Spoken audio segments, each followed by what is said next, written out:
Thank you, Joy.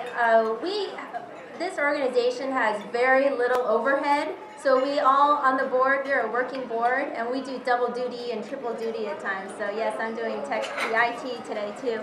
But I actually got involved with this organization because of my mom.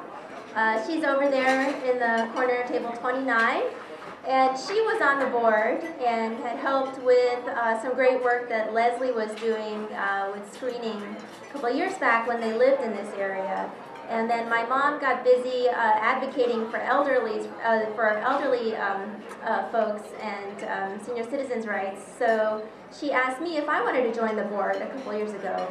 And I had just finished residency. I didn't have that much to do, so I said, okay, sure. Now, a couple of years later, we are growing and really making a huge impact on our community. And I have to say that even as an Asian American physician, I did not know a lot about hepatitis B infection rates because they don't talk about that during training and during medical school.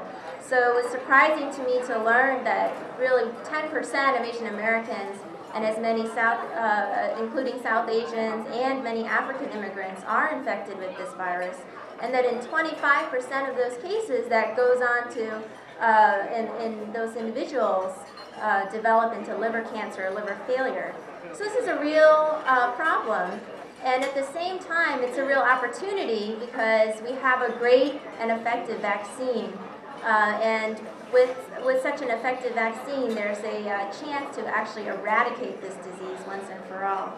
So that's what we set out to do, and it's really, we only have one staff person, and that's Jane, and the rest is a network of volunteers, like ourselves. And so Jane has just done an amazing job with our limited budget of screening, of reaching out and touching thousands of people in this area. So I just wanted to say, to give Jane a warm round of applause and say thanks for all her efforts and sleepless nights.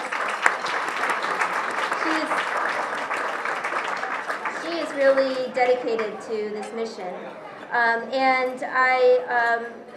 We, in this next year, are looking at sort of, unfortunately, kind of a more dismal outlook than we had this year. Because of budget cuts, we will not have access to the same government grants that we had this previous year. And that's one reason that we're here tonight, to ask our friends and neighbors to help support us in our mission, because there are organizations lining up asking us to come and do screening and education for them. And knowing that 1 out of 10 is infected and don't know that and are spreading potentially the infection and could be at risk years down the line, we really want to get out there and help them. So we really need your support. At your table, you'll